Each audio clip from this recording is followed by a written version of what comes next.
गीता के अध्याय 2 में आप सभी का स्वागत है। अध्याय 2 गीता का सार। अध्याय 1 में हमने देखा था कि अर्जुन ने श्री कृष्ण को कह दिया था कि वह अब युद्ध नहीं लड़ सकते, अपनों के समक्ष अब वो हथियार नहीं उठा सकते।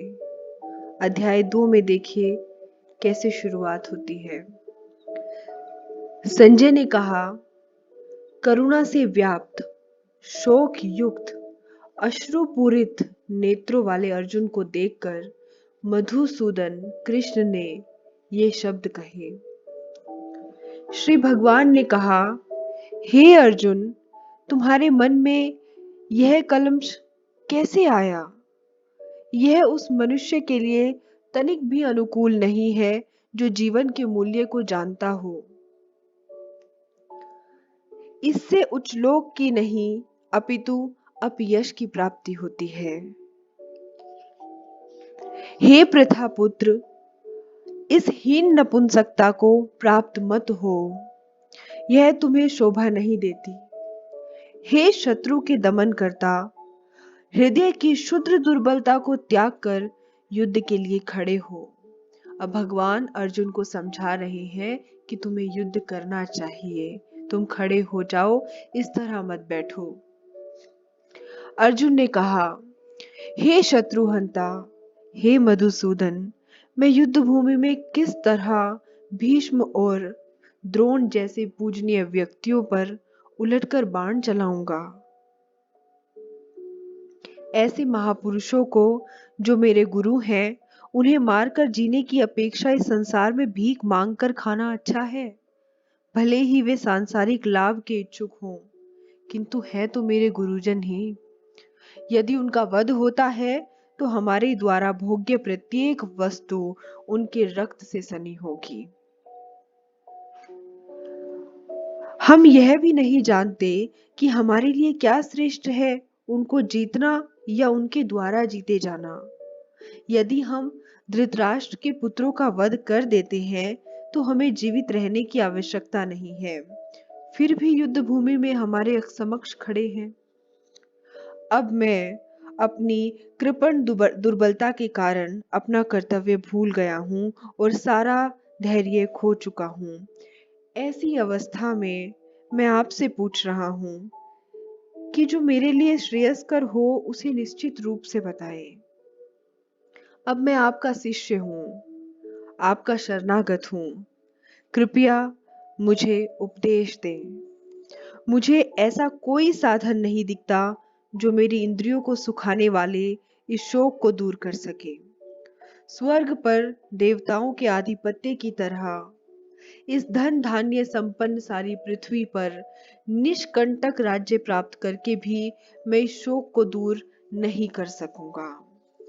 अब देखिए कैसे जो है अर्जुन कृष्ण से कह रहे हैं कि आप मेरा मार्गदर्शन कीजिए, अब मैं आपका शिष्य हूँ, आप मेरा मार्गदर्शन कीजिए। अब संजय कहते हैं, इस प्रकार कहने के बाद शत्रुओं का दमन करने वाला अर्जुन कृष्ण से बोला, हे गोविंद, मैं युद्ध नहीं करूंगा, और चुप हो गया। हे भरतवंशी, संजय धृतराष्ट्र से कहते हैं, हे भरतवंशी, उस समय दोनों सेनाओं के मध्य शोकमग्न अर्जुन से कृष्ण ने मानो हंसते हुए ये शब्द कहे। अब क्या कहा सुनिए। श्री भगवान ने कहा, तुम पांडित्यपूर्ण वचन कहते हुए उनके लिए शोक कर रहे हो जो शोक करने योग्य ही नहीं है। जो विद्वान होते हैं वे न तो जीवित के लिए न ही मृत के लिए शोक करते हैं। ऐसा कभी नहीं हुआ कि मैं ना रहा हूं या तुम न रहे हो, अथवा ये समस्त राजा न रहे हो, और ना ऐसा है कि भविष्य में हम लोग नहीं रहेंगे। अब भगवान जो है अर्जुन को समझा रहे हैं, जिस प्रकार शरीरधारी आत्मा इस शरीर में बाल्यावस्था से तरुणावस्था में और फिर वृद्धावस्था में निरंतर अग्रसर होता रहता है, उसी प्रकार मृत्यु होने के बाद आत्मा दूसरे शरीर में चली जाती है। धीर व्यक्ति ऐसे परिवर्तन से मोह को प्राप्त नहीं होता। हे कुंती पुत्र, सुख तथा दुख का क्षणिक उदय तथा कालक्रम में उसका अंतर्धान होना सर्दी या गर्मी की ऋतुओं के आने जाने के समान है। हे भरतवंशी, वे इंद्रिय बोध से उत्पन्न होते हैं और मनुष्य को चाहिए कि अविचल भाव से उनको सहन करना सीखे। हे पुरुष श्रेष्ठ अर्जुन, जो पुरुष सुख तथा दुख में विचलित नहीं होता और इन दोनों में समाव भाव रखता है, वह निश्चित रूप से मुक्ति के योग्य है। तत्वदर्शियों ने यह निष्कर्ष निकाला है कि असत यानी भौतिक शरीर का ना तो कोई चिरस्थायित्व है, किंतु सत यानी आत्मा अपरिवर्तित रहता है। उन्होंने इन दोनों की प्रकृति के अध्ययन द्वारा यह निष्कर्ष निकाला है। जो सारे शरीर में व्याप्त है, उसे ही तुम अविनाशी समझो। उस अव्यय आत्मा को नष्ट करने में कोई भी समर्थ नहीं है। आत्मा कभी नष्ट नहीं होती है। अविनाशी, अप्रमेय तथा शाश्वत जीव के भौतिक शरीर का अंत अवश्य संभावी है। अतः हे भरतवंशी, युद्ध करो। जो इस जीव आत्मा को मारने वाला समझता है तथा जो इसे मरा हुआ समझता है, वे दोनों ही अज्ञानी हैं, क्योंकि आत्मा न तो मारता है और न ही मारा जाता है। आत्मा के लिए किसी भी काल में न तो जन्म है न मृत्यु। वह न तो कभी जन्मा है, न शरीर लेता है और न जन्म लेगा। वह अजन्मा, नित्य, शाश्वत तथा पुरातन है। शरीर के मारे जाने पर वह मारा नहीं जाता है। अब भगवान बता रहे हैं कि आत्मा जो है शाश्वत है, वह उसका जन्म और मृत्यु से कोई लेना देना नहीं है। यह शरीर विनाशी है, परंतु आत्मा अविनाशी है। हे पार्थ, जो व्यक्ति यह जानता है कि आत्मा अविनाशी, अजन्मा, शाश्वत तथा अव्यय है, वह भला किसी को कैसे मार सकता है या मरवा सकता है।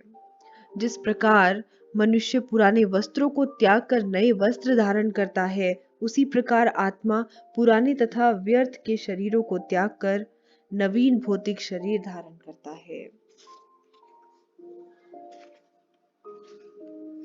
यह आत्मा न तो कभी किसी शस्त्र द्वारा खंड खंड किया जा सकता है, न अग्नि द्वारा जलाया जा सकता है, न जल द्वारा भिगोया जा सकता है या वायु द्वारा सुखाया जा सकता है। नैनम छिन्दन्ति शस्त्राणि नैनम दहति पावका न चैनम कलेन्दन्त्यापो न शोष्यति मारुतः। यह आत्मा अखंडित है, अघुलनशील है। इसको न तो जलाया जा सकता है, न सुखाया जा सकता है। यह शाश्वत है, सर्वव्यापी है, अविकारी है, स्थिर है तथा सदैव एक साथ रहने वाला है। यह आत्मा अव्यक्त है, अकल्पनीय है तथा अपरिवर्तनीय है। यह जानकर तुम्हारे शरीर को इसके लिए शोक नहीं करना चाहिए। किंतु यदि तुम सोचते हो कि यह आत्मा अथवा जीवन का लक्षण सदा जन्म लेता है तथा सदा मरता है, तो भी हे महाभाव, तुम्हारे शोक करने का कोई कारण नहीं है। जिसने जन्म लिया है उसकी मृत्यु निश्चित है और मृत्यु के पश्चात पुनर्जन्म भी निश्चित है। अतः अपने अपरिहार्य कर्तव्य पालन में तुम्हें शोक नहीं करना चाहिए। सारे जीव प्रारंभ में अव्यक्त रहते हैं, मध्य अवस्था में व्यक्त होते हैं और विनष्ट होने पर पुनः अव्यक्त हो जाते हैं। अतः शोक करने की क्या आवश्यकता है। कोई आत्मा को आश्चर्य से देखता है, कोई इसे आश्चर्य की तरह बताता है तथा कोई इसे आश्चर्य की तरह सुनता है, किंतु कोई कोई इसके विषय में सुनकर भी कुछ नहीं समझ पाते हैं। हे भरतवंशी, शरीर में रहने वाले अथवा देही, शरीर में रहने वाले देही का कभी भी वध नहीं किया जा सकता है। अतः तुम्हें किसी भी जीव के लिए शोक करने की आवश्यकता नहीं है। अक्षत्रिय होने के नाते अपने विशिष्ट धर्म का विचार करते हुए तुम्हें जानना चाहिए कि धर्म के लिए युद्ध करने से बढ़कर तुम्हारे लिए कोई अन्य कार्य नहीं है। अतः तुम्हें शोक करने की या संकोच करने की कोई आवश्यकता नहीं है। हे पार्थ, वे क्षत्रिय सुखी हैं जिन्हें ऐसे युद्ध के अवसर अपने आप प्राप्त होते हैं, जिसके लिए स्वर्ग लोक के द्वार खुल जाते हैं। किंतु यदि तुम युद्ध करने में स्वधर्म को संपन्न नहीं करते तो तुम्हें निश्चित रूप से अपने कर्तव्य की उपेक्षा करने का पाप लगेगा और तुम योद्धा होने के रूप में अपना यश खो दोगे। लोग सदैव तुम्हारे अपयश का वर्णन करेंगे और सम्मानित व्यक्ति के लिए अपयश तो मृत्यु से भी बढ़कर है। जिन जिन महान योद्धाओं ने तुम्हारे नाम और यश को सम्मान दिया है, वो सोचेंगे कि तुमने डर के मारे युद्ध भूमि छोड़ दी है और इस तरह वे तुम्हें तुच्छ मानेंगे। तुम्हारे शत्रु अनेक प्रकार के कटु शब्दों से तुम्हारा वर्णन करेंगे और तुम्हारी सामर्थ्य का उपहास करेंगे। तुम्हारे लिए इस दुखदाई और क्या हो सकता है? हे कुंती पुत्र, यदि तुम युद्ध में मारे जाओगे तो स्वर्ग प्राप्त करोगे, या जीत जाओगे तो पृथ्वी के साम्राज्य का भोग करोगे। अतः दृढ़ संकल्प करके खड़े हुओ और युद्ध करो। तुम सुख या दुख, हानि या लाभ, विजय या पराजय का विचार किए बिना युद्ध के लिए युद्ध करो। ऐसा करने से तुम्हें कोई पाप नहीं लगेगा। यहाँ मैंने वैश्लेषिक अध्ययन सांख्य द्वारा इस ज्ञान का वर्णन किया है। अब निष्काम भाव से कर्म करना बता रहा हूँ, उसे सुनो। हे प्रथापुत्र, तुम यदि ऐसे ज्ञान से कर्म करोगे तो तुम कर्मों के बंधन से अपने को मुक्त कर सकते हो। अब प्रभु निष्काम भाव की कर्म की बात बता रहे हैं। इस प्रयास में ना तो हानि होती है ना ही ह्रास, अपितु इस पथ पर की गई अल्प प्रगति भी महान भय से रक्षा कर सकती है। जो इस मार्ग पर चलते हैं वो प्रयोजन में दृढ़ रहते हैं, उनका लक्ष्य भी एक होता है। हे कुरुनंदन, जो दृढ़ प्रतिज्ञा नहीं है उनकी बुद्धि अनेक शाखाओं में विभक्त रहती है, विभाजित रहती है। अल्प ज्ञानी मनुष्य वेदों के उन अलंकारिक शब्दों से प्रति अत्यधिक आसक्त रहते हैं जो स्वर्ग की प्राप्ति, अच्छे जन्म, शक्ति इत्यादि के लिए विविध सकाम कर्म करने की संस्तुति करते हैं।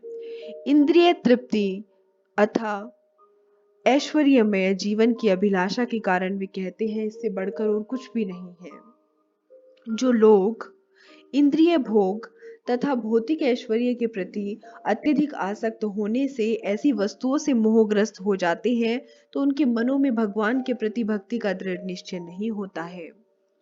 वेदों में मुख्यतः प्रकृति के 3 गुणों का वर्णन हुआ है।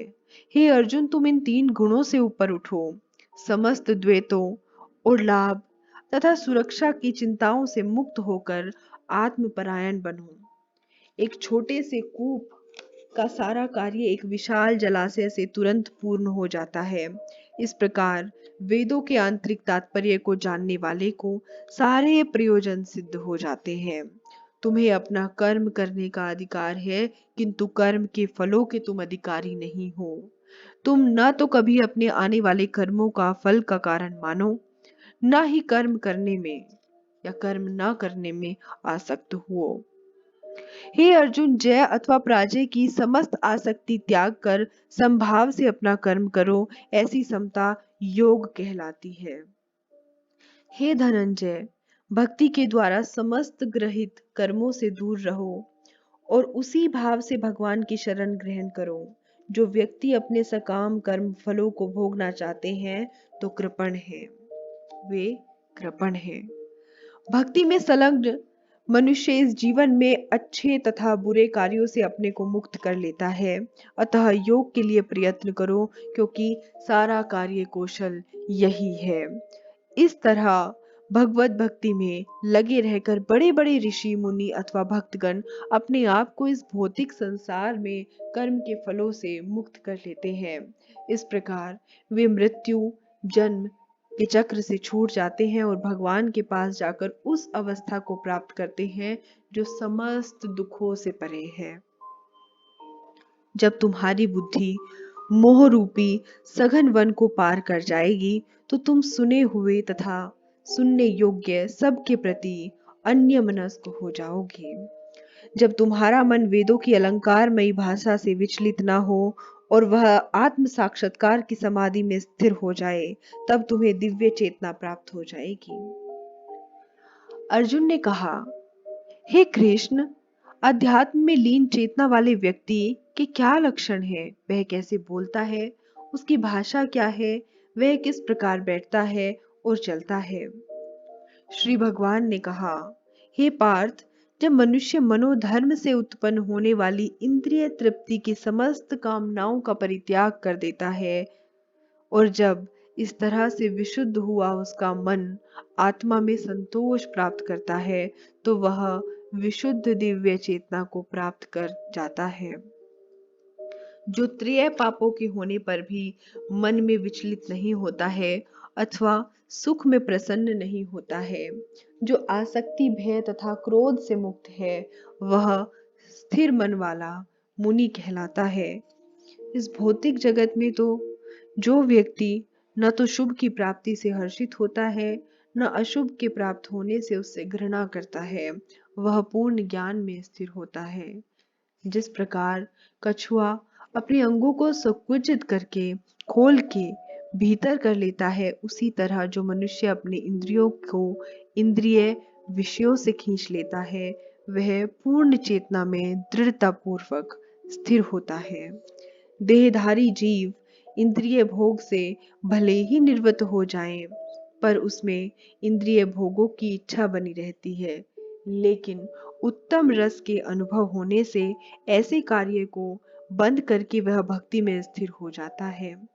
हे अर्जुन, इंद्रियां इतनी प्रबल हैं, इतनी वेगवान हैं कि वे उस विवेकी पुरुष के मन को भी बलपूर्वक हर लेती हैं जो उन्हें वश में करने का प्रयत्न करता है। जो इंद्रियों को पूर्णतः वश में रखते हुए इंद्रिय संयम रहता है और अपनी चेतना को मुझ में स्थिर कर देता है, वह मनुष्य स्थिर बुद्धि कहलाता है। इंद्रिय विषयों का चिंतन करते हुए मनुष्य की उसमें आसक्ति उत्पन्न हो जाती है और ऐसी आसक्ति से काम उत्पन्न होता है और फिर काम से क्रोध प्रकट होता है। क्रोध से पूर्ण मोह उत्पन्न होता है और मोह से स्मरण शक्ति का विभ्रम हो जाता है। जब स्मरण शक्ति भ्रमित हो जाती है तो बुद्धि नष्ट हो जाती है और बुद्धि नष्ट होने पर मनुष्य भवकूप में पुनः गिर जाता है। अब आगे भगवान अर्जुन से क्या कहते हैं सुनिए। किंतु समस्त राग तथा द्वेष से मुक्त वह अपनी इंद्रियों को संयम द्वारा वश में समर्थ करने में समर्थ व्यक्ति भगवान की पूर्ण कृपा प्राप्त कर सकता है। इस प्रकार से कृष्ण भावनामृत में तुष्ट व्यक्ति के लिए संसार के तीनों ताप नष्ट हो जाते हैं और ऐसी तुष्ट चेतना होने पर उसकी बुद्धि शीघ्र ही स्थिर हो जाती है।